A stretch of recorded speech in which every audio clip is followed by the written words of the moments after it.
Yeah, good morning students. Today our next topic is threading issues. So we'll discuss about thread issues.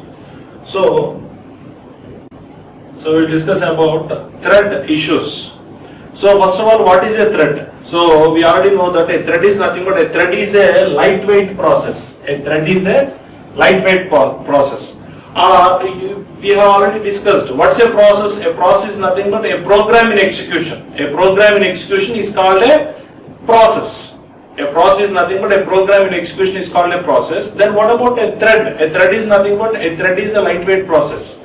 Simply, see here now I specified that a thread is a path of execution within a process. A thread is nothing but a thread is a path of execution within a process. Means, see, if you see,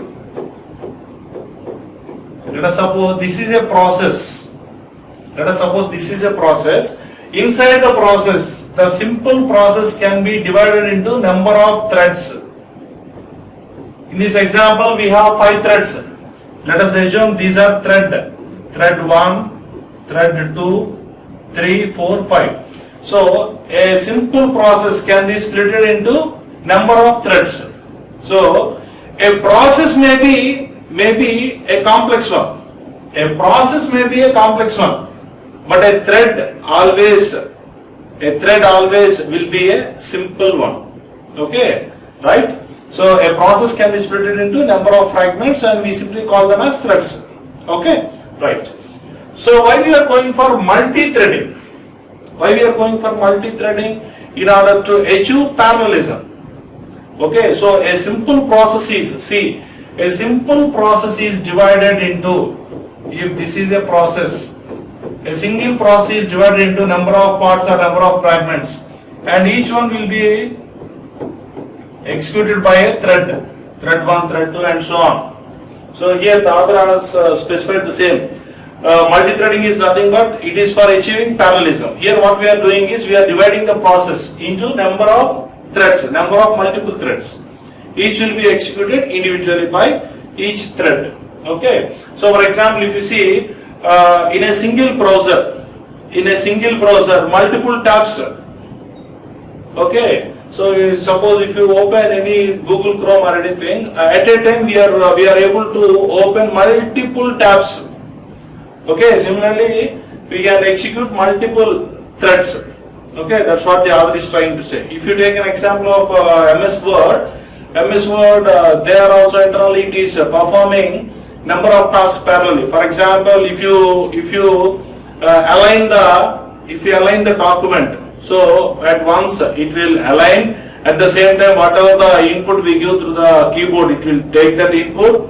Okay, second task. First task is aligning, second task is this one, third task, whatever the font we are keeping, suppose if you select Times New Roman 16 size bold, it will follow that, and whatever the colors you have specified, it will follow that. Like that it will follow number of tasks. See, parallelly number of tasks are being done at a time. That's what we have specified in this example.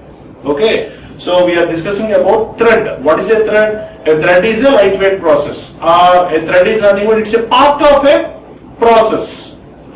Okay, a process may be complex in nature, but a thread always will be simple to execute, or it's a simple one. Okay, it will not be complex. Why? Because a process is split into number of fragments or number of parts. Okay, each part we are calling it as a thread. Okay. So next, here if you see, this is the rough figure of a single thread. See, a thread is having a register. What's a register? We already know that. What's a register? A register is a temporary storage device. What's a register? A register is a temporary storage device. Then what about counter? This counter is nothing but program counter. We know program counter holds the address of next instruction to be executed, or here it holds the address of next thread to be executed, because we have plenty of threads. No, the address of next thread will be stored here. Then what about stack? Stack holds the execution history. Stack holds the execution history, Whereas data holds the complete data, means whatever the variables we have been using here or whatever the data we have stored here, that information will be stored here, and the file information will be stored here. Then what about this code? The execution code, whatever the source code we have used for execution, that execution code will be stored here. Okay, this is a rough figure of single thread. This is a rough figure of single thread. Don't forget, we have already specified what is a thread. A thread is a lightweight process. Okay, a process can be split into number of threads. Okay, so this is a figure of sample figure of a single thread. Coming to here we have shown multiple threads. Here this figure consists of 3 threads. See, 3 threads. 1, 2, 3. See, again same. Every thread consists of the register. It holds the address of register is useful for storing the temporary data. A register is the one which holds the temporary data, right? Counter, address of, for storing the address of next thread to be executed. Stack, so the execution history will be stored here. Similarly, this regarding first one, regarding second, regarding third. Okay, the entire data what we have used, the entire file information, the entire execution code will be stored here, right? So that's the first thread, second thread, third thread. We have split it. So this is a figure for multiple threads. Or we can say that here in this figure there are 3 threads. Okay. Actually we came for the actual topic, threading issues in operating system. What are the threading issues? Okay. So totally the threading issues were splitted into or categorized into 5 things. Okay. The first one is fork and execute system call. Second one is thread cancellation. Third, signal handling. Fourth, thread pool. Last one is security issues. Totally the threading issues in operating system were classified under 5 categories. These are the 5. We will see these 5 individually. Okay. Coming to the first one, fork and execute system call. Whenever we want to create a new process, what we do? We will use either fork or execute system call. Yes or no? Whenever we want to create a new process, whenever we want to create a new process, then we will use either fork or execute system call. Here, the issue is, let us suppose this is a process. Let us suppose this is a process. Here, we have 4 or 5 threads. Let us suppose this entire process is split into 5 threads. Suppose if this thread creates a new thread. Okay, suppose if the fork system call is used with respect to this. Okay, actually we want to create this thread, a new thread should be created by this thread. Okay, so but unfortunately what happens is, so sometimes there is a chance that all the 5 threads, they may create new child. Okay, actually what we want to create a new thread or a new process for this one.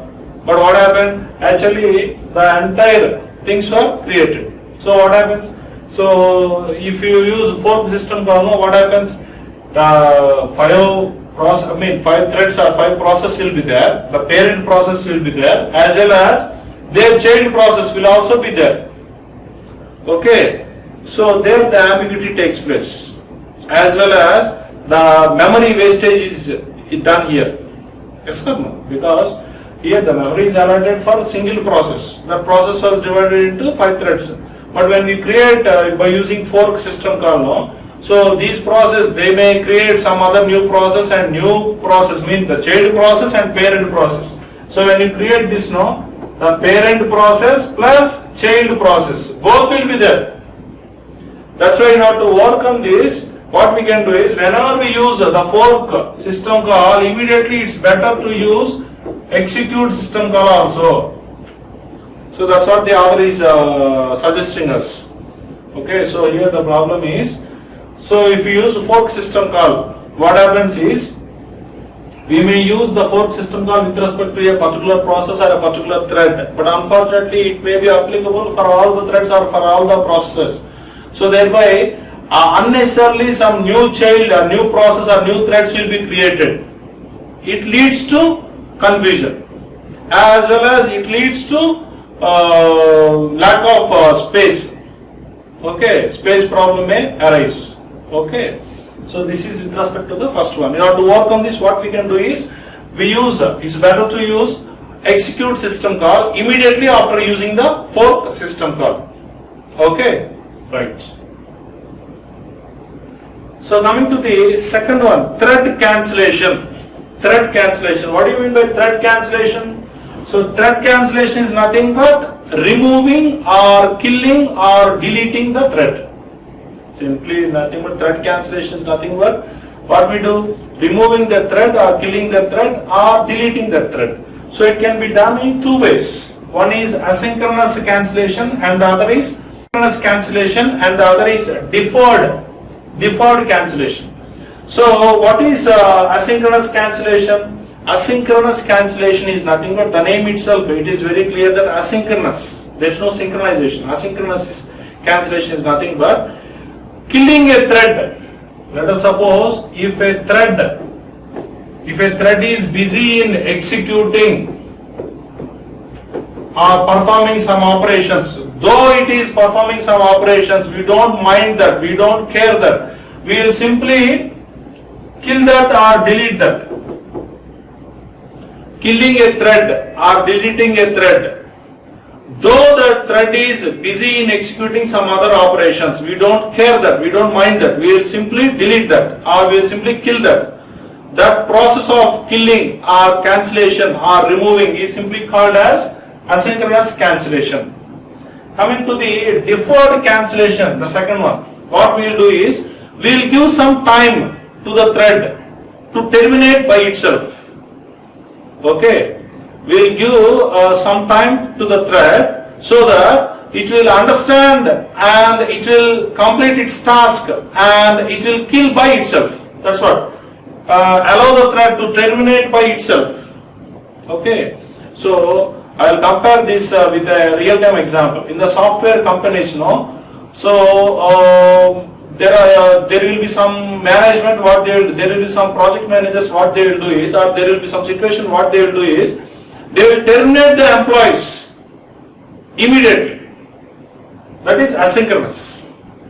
Second one is deferred. What they will do is, they will give some time slot. Okay, for example, currently if this is September, what they will tell is, by October 30th or October 31st is your last working day. Like that they will give some time. So meanwhile, what they will do is, they will, that employee, they will look for another alternative, and if they get or not, on or before 31st October, they will try to relieve. They themselves will relieve. That's what. Okay? Okay. Coming to the third one, signal handling. Okay, signal handling. So when an event occurs, a signal will be generated to the process. When an event occurs, a signal will be generated to the process and process will handle that signal. See, when an event occurs, a signal will be generated and that generated signal will be sent to the process and then the process will handle that event. Okay, so here also we have two varieties of signals. One is default signal handling and the other is user defined. So coming to the default signal handling, so here there will be, so here what the author is telling is, by default it will handle the signal associated with it. So whatever the signal whatever the signal or whatever the event occurred, that will be handled by default. Okay, that is one option. And the other option is user defined. So user defined is nothing but user uses some methods to handle that event or that signal. That is second one. Means, so for example, when you write a program, so when you are typing a document, what happens when there is any spell mistake? Sometimes by default those spell mistakes will be rectified. Okay, so those we can say the default. So the other one is we have to identify. There will be some red mark and we have to identify that mistake or that spell mistake, and we have to rectify it by our own. The user has to rectify it. Those we can say that user defined. Okay, so default signal handling and user defined signal handling. Okay, in default signal handling, so by default the signals will be handled. So whatever the signals or whatever the events associated with it, those will be rectified by default. Coming to the user defined, user will use a particular method in order to handle those events. Okay. Still we can say that the signals again they can be of two types. One is synchronous and the other is asynchronous. Synchronous is nothing but if the process uses illegal memory. If the process uses illegal memory, means the process will be let us suppose process 1, it will be allotted some address locations, means some memories location it will be allotted. Okay, if the process uses illegal, suppose other than this memory, if it uses some other memory, we can say that it is using illegal memory. If the process uses illegal memory, then we can say that it is synchronous. Then what about asynchronous? If two or more threads are executed parallelly, okay, so if two or more threads are being executed parallelly, in order to terminate those threads, we use some external devices. At that time, we simply call it as asynchronous. Asynchronous. So what is synchronous? Synchronous is nothing but if a process is using, what is synchronous? If a process is using illegal memory, then we say that it is synchronous. Then what about asynchronous? If two or more threads are being executed parallelly, and if you want to terminate those process, okay, then some external devices are used. Then in that situation, we simply call that as asynchronous. Okay, so this is regarding signal handling. Coming to the next one, this is nothing but thread pool. Thread pool. Thread pool is nothing but, for example, if you see, let us suppose this is web browser. Okay, this is web browser. Suppose clients, let us suppose client C1, C2 and so on. So if a client keeps a request to the web browser, okay, web browser will allot this request, whatever the request the client keeps, that request will be the client, whenever a client keeps a request to the web browser, the web browser will allot that request to a thread. Similarly, another client keeps another request, this will be given to another thread. Similarly, another thread, like that. Suppose if there are 1 lakh requests, if there are 1 lakh clients, and if they keep their requests all at a time to the web browser, the web browser has to keep all those requests to 1 lakh threads. It's a time-taking process. In order to avoid that, sometimes what it will do is, it will create some pool of threads. Pool of thread means here all these are threads. Here it will keep 1 lakh threads, and whatever the request these 1 lakh clients keeps to the web browser, these requests now immediately they will be given to yes, first one, second, third, fourth, like that. But here the problem is, But here the problem is, so since it has created 1 lakh threads, the space is being wasted, because 1 lakh threads are being used very rarely. For that rare occasion, we are unnecessarily wasting the memory. Okay, and there is a situation that these threads, they may create some new child, so it may lead to extension of the problem. Okay, so that is the disadvantage here, that is a problem here with respect to thread pools. Okay, right. Coming to the last one is security issues. So security issues is nothing but there might be some situation where 2 or more threads, there might be a situation where 2 or threads may be executed parallelly. Okay, or sometimes when we are executing 2 or more threads, okay, one thread may require some data, some information to which is to be taken from some other thread, or some other thread may need some information from first thread. So it allows to accept its data. Okay, some data transfer may takes place. So here it may leads to security issues, because there is no security here. There is no security mechanism. The security mechanism here is weak.